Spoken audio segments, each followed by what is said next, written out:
With Season 1 Ignition right around the corner, dropping April 29th, let's take a deep dive into some of the biggest hidden changes coming to the game. These are updates that will significantly impact gameplay for better or worse, and the devs have yet to mention the changes, and you guys probably haven't heard of them. We uncovered all this just by digging into the recent closed playtest, so sit back and enjoy the video. Coming in with our first major change is an update to grenades. Grenades are no longer capable of killing friendly teammates. You still take a large chunk of damage, and armor will lose significant durability, but you can't fully kill a teammate. Now, this is obviously an attempt to prevent toxic teammates, especially randoms you queue with, or griefing your match, but it also indirectly buffs coordinated teams.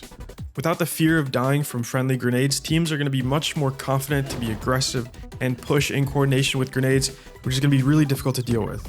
On one hand, it is a good change for casual players and prevents griefing. On the other, it could create serious balance issues in high-level play. I can see one possible solution being just apply this change only to random queued squads while allowing team killing in a pre-made squad. Moving on, there's a couple of unique attachments coming to specific weapons. The UMP is getting its own suppressor. This will make it much more viable than it was before as a decent budget weapon.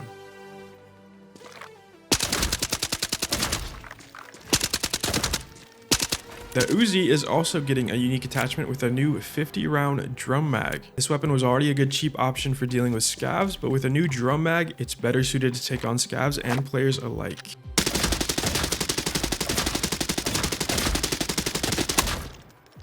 And the last gun getting a unique attachment is the M110 with a new handguard.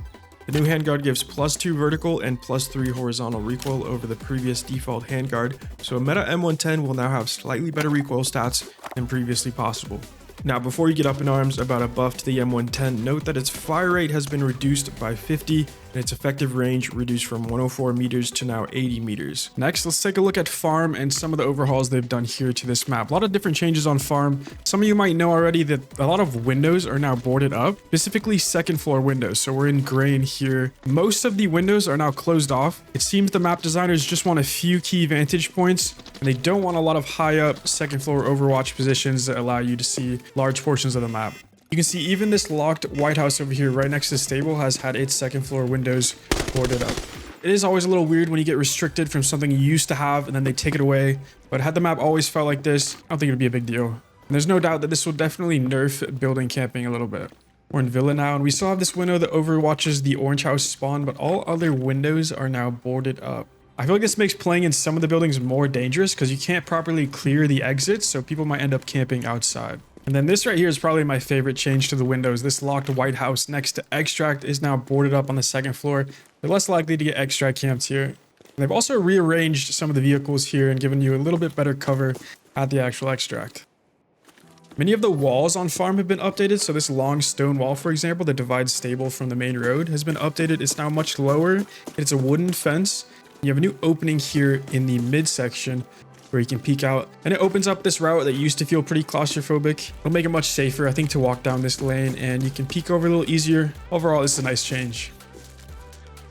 This wall over by artillery has had similar treatment, although it is now a rock wall. I like the new wall here. It's very battle worn, and it's a bit easier to just peek over, and you can also vault over it. I think it gives the map some more character and just flows a little bit better.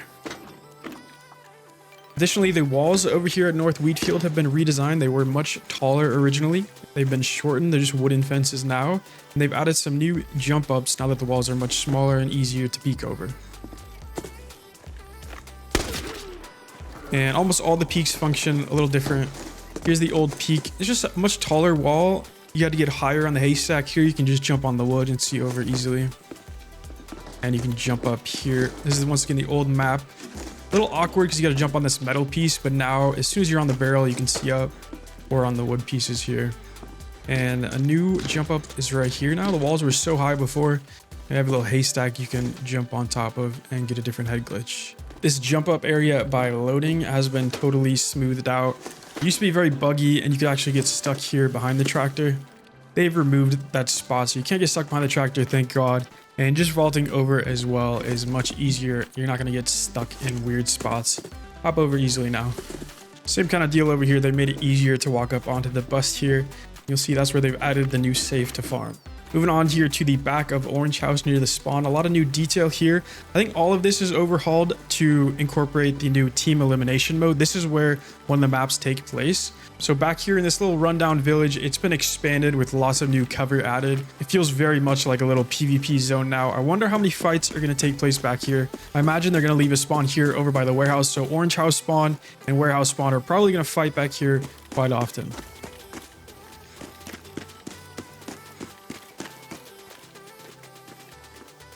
They have finally removed the ability to jump outside the map here on farm. The rock's been smoothed out. You can no longer get outside the map. Not all spots have been removed though. You can see you can still get on the helicopter here.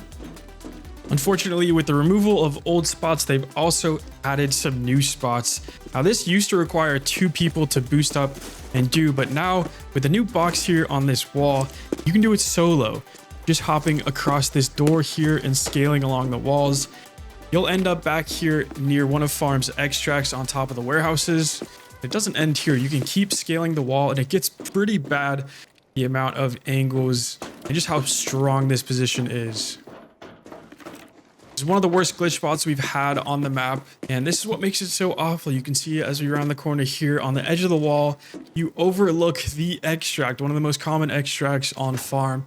And you can also get on top of these blue crates. It's so strong. I do hope this one gets patched. Now, this next one had me laughing quite a bit. AI in normal mode have been nerfed to hilarious levels. You almost cannot die to an AI. It takes a good 60 seconds of mini shots. They're so bad. So casuals won on this one.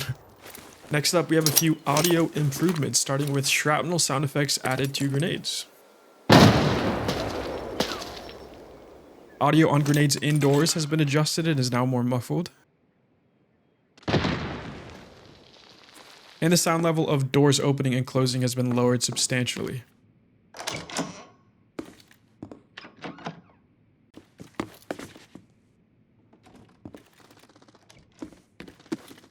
And here's a clip just admiring the sound design of the dam extract on Northridge. So you press this button to activate the dam, which also activates the extract. Takes about, I think, 90 seconds to open. Here's also a sneak peek at one of the new scopes coming. This is the 7X. You can see me overlooking the bridge extract over there. I think that bridge extract opens up after 15, 20 minutes, something like that.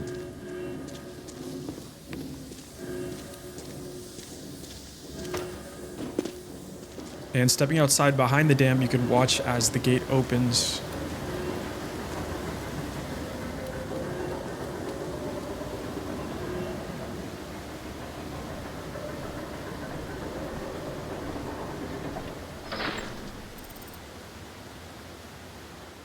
And here's a quality of life change that I think will massively benefit players. When you're in the lobby, you'll see at the top left, there's a tab called Map. And here we have all the maps in the game right here in one screen. You just have different tabs for each map. And what's great about these is they show all safe locations. If there's multiple safes in one location, you see here, you can click arrow keys over to each different safe in that location. It explains where it is, what keys you need. No longer do you have to go to some YouTube guide to figure out what keys should I be buying, where are all the good safes. It's all right here for you. I don't think you can access this in game, at least not yet, but you do have it in the menus. You can see Northridge has something like 18 safes, and they made it so simple to now go in and check out all the safe locations, plan your next route, get your keys in order. This really will be such a cool feature. Since the hotel is so large, each level has its own tab on the left there. You can click into, say, floor 3, check out safe locations there, go over to floor 2. So each floor is going to break down where all the safes are and make it a lot easier to understand. Whatever new safes you guys want to find out about, just check your map when the season drops. It's going to be very easy. There's actually a lot of new quality of life features with the menus and UI. I'm not going to talk about all of them, but another one worth noting is a change to how camos work. When you have a skin applied to your weapon now, whenever you add attachments or make changes, the skin will apply to any new attachments or sights you put on the gun. Previously, you'd only get the camo on a few specific attachments that came with the skin you purchased, but now it just applies to everything you do with the weapon. All right, it's time. I've been saving the juiciest for last. It's time to talk about the weapon changes. We have new recoil systems, nerfs to damage range, and we can talk a little bit about red ammo as well. Actually, because red ammo and balancing in general is such a hot topic and I have a lot to add to the discussion, I've decided we're going to move all that to a separate video. So next video, expect a detailed discussion on the state of ABI, what I think about balancing, why they keep nerfing automatic weapons, and more. The rest of this video, I'll just share how they're changing some of the weapon recoil and damage ranges. Starting with the good, recoil has been overhauled, I've noticed, for a lot of the budget weapons. I tested the meta weapons as well, but they already have really low recoil, so it was just hard to notice a difference there. But cheaper options like the AKs and MP5 are performing so much better. What they've gone and done is smoothed out that harsh vertical kick you'll feel when you first start shooting these weapons. So your vertical climb is much smoother, more predictable, and there's little to no horizontal recoil initially, so you're just accounting for vertical.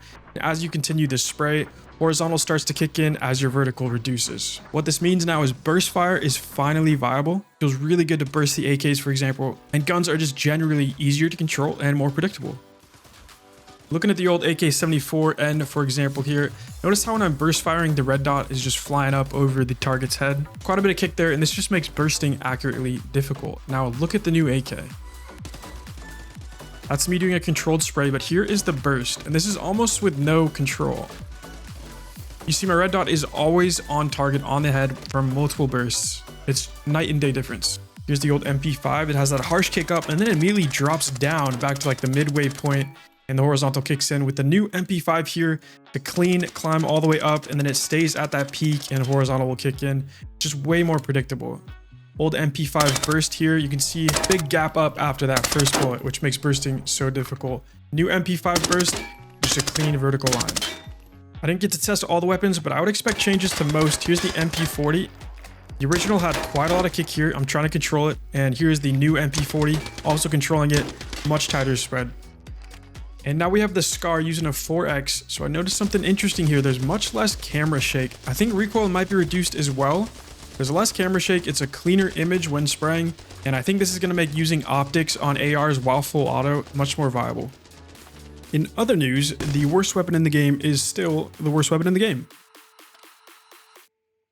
The new 5.7, on the other hand, well, it feels broken, honestly, in like a good way though. So it has absolutely no camera shake on top of almost no recoil. You'll get a little kick, but it resets immediately. You can spam this, what feels like infinite range, and still land headshots. Got insane ergo. It feels kind of like you're cheating, and this is the first pistol that's going to shoot tier 5 ammunition. I don't think it'll be the best weapon in the game, but as a sidearm, it's kind of disgusting, and we'll just have to see how this plays out.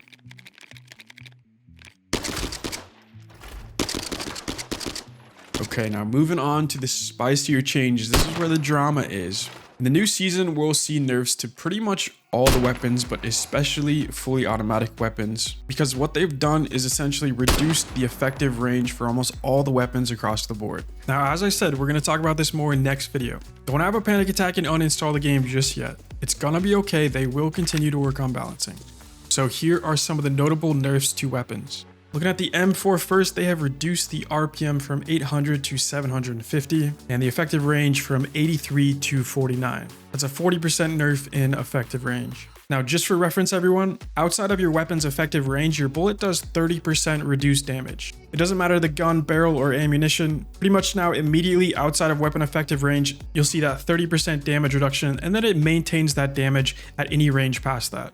Most of the frustration from the community with these nerfs comes from the fact that nobody asked for these changes. Like literally no one has said the M4 is too strong and needs an RPM nerf as well as a range nerf. The complaints have almost all been on weapons that shoot red ammo like M110 or Mosin. So to see the devs continuously nerf weapons that kind of felt like they were already in a good spot or maybe even underpowered, while the strongest meta weapons in the game seem to barely get tweaked, just leaves people kind of dumbfounded, like me as well, honestly. And the devs don't at all explain their balancing decisions or why these things are happening. So it rightfully leads to a lot of frustration. But as I said, we're going to get into a lot of this in the next video. All right, let's keep going down the list of weapon nerfs. Next up, we have the AK-74. This also had an RPM nerf from 600 RPM to 550, and its range was reduced from 68 to 42, 38% decrease. The MP5 also had an RPM nerf from 800 to 750, and range reduced from 43 to 28, 34% reduction. The MDR's range was reduced from 75 to 51, 32% reduction. The AK-102's range was reduced from 72 to 50, 30% reduction. 74U has gone from 58 range to 33, 43% reduction. The F2000 has gone from 81 to 48 range, that's a 40% reduction. The AR-57 has gone from 85 to 51 effective range, it's a 40% reduction again. The SCAR has gone from 89 to 46 effective range, 48% reduction. Vector 9 from 43 to 25, 40% reduction. And the BM59 is going from 78 range to 62 range, only a 20% reduction. So you can see with this already what I was kind of pointing to. This is our first red ammo weapon on the list, and it's received the smallest nerf of just 20% to the effective range. And then you have the VSS, which they're categorizing as a marksman rifle, taking the range from 62 all the way to 23 effective range. They nerfed its range by 62%. What is the logic behind that? Would love to know. The FAL is getting its effective range reduced from 86 to 51, 40% reduction. But a large buff is coming to it as well. This is something I forgot to record. The FAL's recoil is going to be highly improved. It's much more controllable. Because of this, you'll likely see it start to enter the meta next season once again. More meta weapons, we have the AEK. They've reduced the range from 84 to 59, 30% reduction. And then the SVD is getting a slight RPM reduction from 250 down to 225. This is another red ammo weapon, so it's nice to see them reduce the fire rate at least a little bit. And the effective range is getting reduced from 114 meters to 83, 27% range reduction. The M110 is also getting its RPM reduced from 350 to 300. Once again, good to see, but its effective range is going down from 104 to 80 meters, which is only a 23% reduction. I would have liked to see it maybe more in line with the other guns around that 40% area. The Mosin will be getting a range nerf from 129 to 100, the 20% range reduction. And the HK, another questionable change. I don't know why they're doing this. It's one of the top tier weapons. It's getting an RPM buff from 850 now to 900. This is a meta weapon with extremely high fire rate used by virtually all thermal users. Why does it need an RPM buff? Why aren't they buffing some of the weaker ARs to be more in line with these weapons? I think these are good questions, but luckily it is getting a huge range nerf from 63 effective range to 32. That's a 50% reduction, one of the highest we've seen. Maybe they buff the RPM to help counteract that. And then the last one on the list, this one just kind of feels like a slap in the face. The SJ is getting its range nerf from 127 to 125. Less than a 2% damage range nerf. Are they trying to send us a message? I don't know. Now guys, that is going to be a wrap on all the hidden changes coming to ABI. I'm sure there's actually many more hidden changes that I wasn't able to discover or cover. I'm excited for the next season. If you guys want to see patch notes for this season, I began constructing my own patch notes with all the details coming to season ignition over on Reddit. I have a lot of things to add to the patch notes, so I'll be working on that after this video. It is unfinished as of now, but if you need a resource for all the patch notes, I've got you. Link in the description. If you want to find out more about season ignition, there's two really great creators that have both made overview videos for the season covering all sorts of changes that I haven't mentioned here. Shout out to both Eroctic and Zegers for these awesome videos. I have linked them down in the description. You can check them out, learn more about what's coming. With that said, be sure to subscribe for the next video. It's going to be a hot topic on balancing red ammo and everything in between. I'll see you guys next time. My name is Solo. Appreciate y'all watching. Hit the like button and goodbye.